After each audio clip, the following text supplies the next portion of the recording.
Aksi premanisme berkedok organisasi masyarakat yang semakin marak membuat Presiden Prabowo Subianto resah.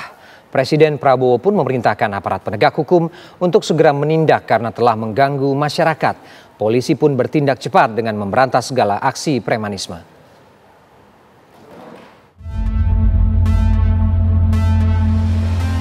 Aksi premanisme akhir-akhir ini semakin meresahkan, memaksa para korbannya harus memberikan uang yang mereka minta. Presiden Prabowo merespon keresahan tersebut dan memerintahkan Kapolri dan Jaksa Agung untuk segera memberantas premanisme karena telah mengganggu iklim usaha. Sejak 1 Mei lalu, Polri bergerak cepat memberantas aksi premanisme baik yang dilakukan secara individu maupun oleh kelompok. Kegiatan ini nanti akan menyasar pada praktek premanisme yang dianggap meresahkan masyarakat dan akan mengganggu keamanan serta iklim investasi nasional. Nah, operasi ini juga merupakan bagian dari komitmen dalam menjaga keamanan dan ketertiban serta mendukung pertumbuhan ekonomi nasional. Pada prinsipnya kita akan melanjutkan secara terus-menerus operasi ini. Memang kita lihat dari 9 hari pada dimulainya kegiatan itu kita sudah 3.326. Nah, tentunya semua wilayah tetap bekerja dengan kegiatan-kegiatan baik itu kegiatan preventif maupun represif. Penegakan hukum terhadap oknum organisasi masyarakat yang terbukti melakukan tindak pidana. Kemudian kita pun juga melakukan gelar patroli, razia terhadap praktek pungli, lalu lokasi rawan aksi premanisme. Selanjutnya adalah pengecekan legalitas ormas, berkoordinasi dengan para ahli dan pemangku kepentingan guna memberikan rekomendasi.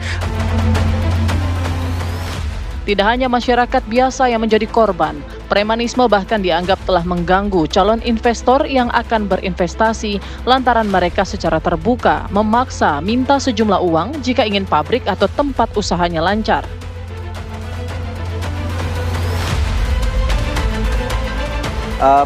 Ini kan petty crime namanya, atau kriminalitas kecil gitu ya.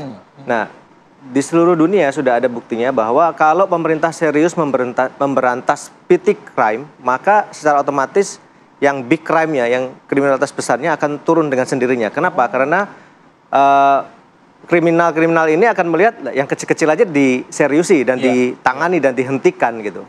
Wah, saya kalau mau macam-macam juga agak keder juga gitu, kira-kira begitu. Jadi sebenarnya tangani dulu yang petty crime dengan sangat serius dan dengan tuntas begitu ya kira-kira. Nanti dengan sendirinya yang di sini juga akan berkurang gitu. Kita harus pisahkan bahwa ada premanisme yang bersifat individu, disorganized, tapi ada juga premanisme yang bersifat terorganisir. Semakin lama semakin kuat cengkramannya kepada struktur-struktur sosial ekonomi masyarakat. Nah, ini juga harus diadres. Tapi menurut saya yang lebih penting dan harus segera dikerjakan dulu adalah yang disorganized ini, sambil kita mencari cara. Ini cara terobosnya harus ada political will ini. Tidak hanya mungkin dari sisi penegakan hukum, tapi juga dari sisi political will. Gitu. Kira-kira begitu. Ironisnya, premanisme bahkan kerap berkedok organisasi masyarakat atau ormas. Alhasil tak sedikit yang menganggap dengan berkedok ormas, aksi premanisme kini bak dijalankan secara legal. Lantas, mampukah pemerintahan Prabowo memberangus premanisme yang sangat meresahkan ini? Tim TV One mengabarkan.